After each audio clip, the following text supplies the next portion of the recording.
Pada kesempatan ini, saya akan menyampaikan materi ke-12, yaitu keberlanjutan manusia sebagai masyarakat satu, tentang ekonomi dan lingkungan. Materi ini akan disampaikan dalam 3 segmen. Untuk segmen yang pertama, yaitu kaitan sistem ekonomi dengan biosfer dan pemberian nilai terhadap modal alam, pengendalian pencemaran, dan pemanfaatan sumber daya. Pada segmen 2 akan disampaikan penggunaan perangkat ekonomi dalam penanganan masalah lingkungan. Dan pada segmen yang ketiga akan disampaikan kaitan kemiskinan dan masalah lingkungan. Kita mulai dari konsep 231, ahli ekonomi ekologi dan sebagian besar ahli keberlanjutan menganggap bahwa sistem ekonomi manusia ini sebagai subsistem biosfer. Model ekonomi ekologi dibangun di atas 3 asumsi. Kesatu, sumber daya alam ini terbatas, jadi kita tidak boleh menyia-nyiakannya. 2, kita harus mendorong pembangunan ekonomi yang berkelanjutan bagi lingkungan. 3, dampak lingkungan bagi bahaya kesehatan akibat kegiatan ekonomi harus dimasukkan ke dalam harga pasar.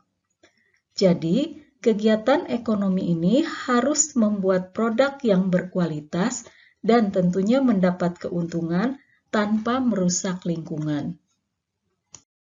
Sistem ekonomi didukung 3 tipe sumber daya. Sistem ekonomi adalah institusi sosial di mana barang dan jasa diproduksi, didistribusikan, dan akhirnya sampai ke tangan konsumen untuk memenuhi kebutuhan dan keinginan manusia. Ada 3 jenis sumber daya untuk memproduksi barang dan jasa.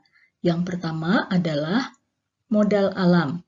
Seperti telah kita pelajari pada materi ke-1, modal alam mencakup sumber alam seperti udara, air, tanah, lahan, keanekaragaman hayati, dan lain-lain, serta layanan alam seperti pemurnian udara dan air, kontrol iklim, pendauran nutrisi, perlindungan lapisan ozon, dan lain-lain.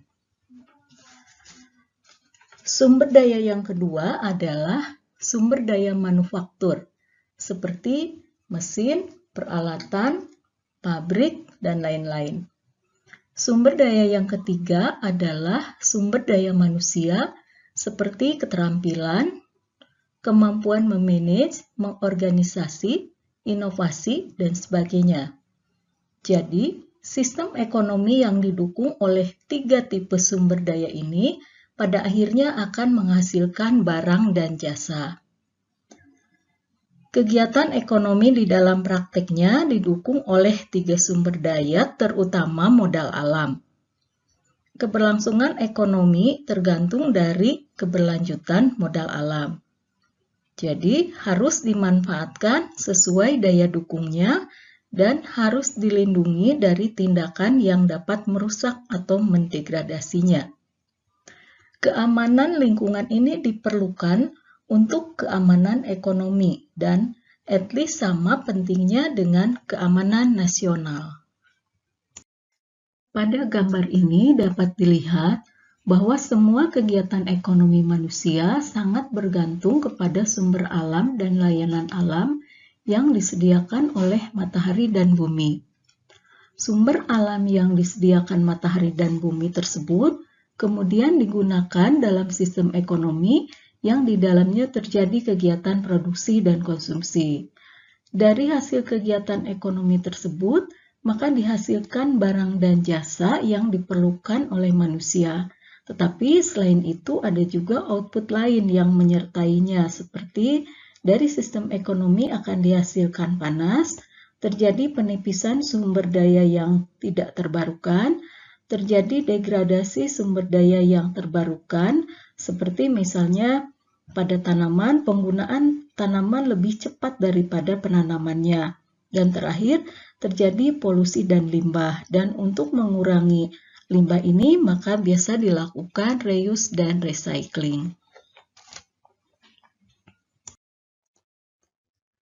Pertumbuhan ekonomi konvensional yang saat ini berjalan dinilai unsustainable atau tidak berkelanjutan, karena dapat mengurangi atau mendegradasi sumber daya alam yang menjadi modal alamiah sehingga pembangunan ekonomi menjadi terganggu.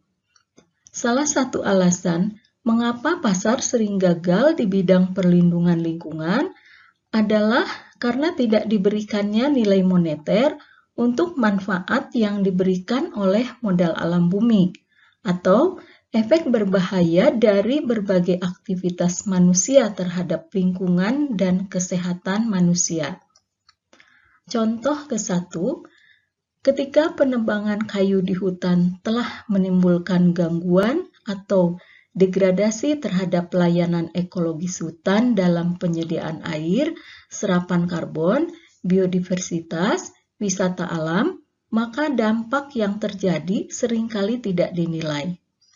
Contoh kedua, polusi air dan udara akibat limbah industri yang mengganggu kesehatan manusia.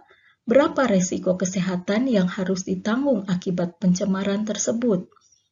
Resiko akibat polusi terhadap kesehatan dalam ekonomi konvensional itu tidak dinilai. Perkembangan pendekatan ekonomi mengarah ke ekonomi lingkungan memasukkan nilai ekosistem atau lingkungan sebagai bagian dari sistem ekonominya yang dikenal sebagai ecological atau environmental economy. Sebagian besar negara maju sekarang ini mempunyai hasil ekonomi yang tinggi dengan cara meningkatkan aliran materi dan sumber daya energi yang diambil dari lingkungan. Aliran tersebut akan berakhir ke lingkungan juga. Beberapa polutan dan limbah dapat terakumulasi ke tingkat yang berbahaya. Dapat dilihat dari gambar ini bahwa perekonomian dengan keluaran tinggi dan sangat bergantung pada peningkatan aliran energi, maka selain menghasilkan barang dan jasa, juga akan mengubah materi dan sumber daya energi yang berkualitas tinggi menjadi limbah, polusi, dan panas yang berkualitas rendah. Serta dapat menguras berbagai bentuk modal alam yang mendukung semua kehidupan dan ekonomi. Untuk gambar yang sebelah kanan, itu menggambarkan hubungan antara umur panjang dengan biaya yang dibutuhkan atau dihabiskan untuk mengurangi pengaruh masing-masing polutan. Seperti misalnya titik A dengan menggunakan sulfur scrubbing pada pembangkit listrik, agar sesuai dengan Clean Up Standard, dibutuhkan biaya sebesar kurang lebih 10.000, bahkan mungkin 20.000 kalau kita melihat titiknya. Dan ternyata dapat memperpanjang umur sebesar hampir 1 tahun. Jika dibandingkan dengan titik D yang perlu dikeluarkan biaya hampir 100 juta, tetapi hanya bisa menambah umur setengah menit saja. Jadi, bisa dilihat keefektifan berbagai usaha yang dilakukan.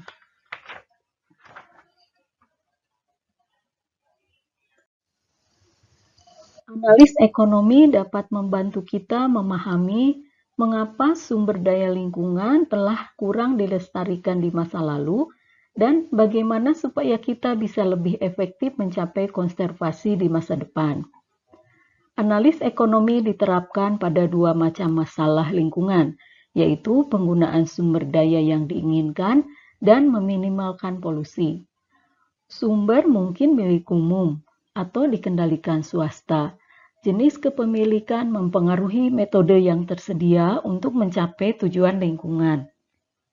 Ada kecenderungan untuk eksploitasi berlebihan terhadap sumber daya umum, properti, dan panen untuk kepunahan sumber daya yang tidak penting yang tingkat pertumbuhan bawaannya rendah.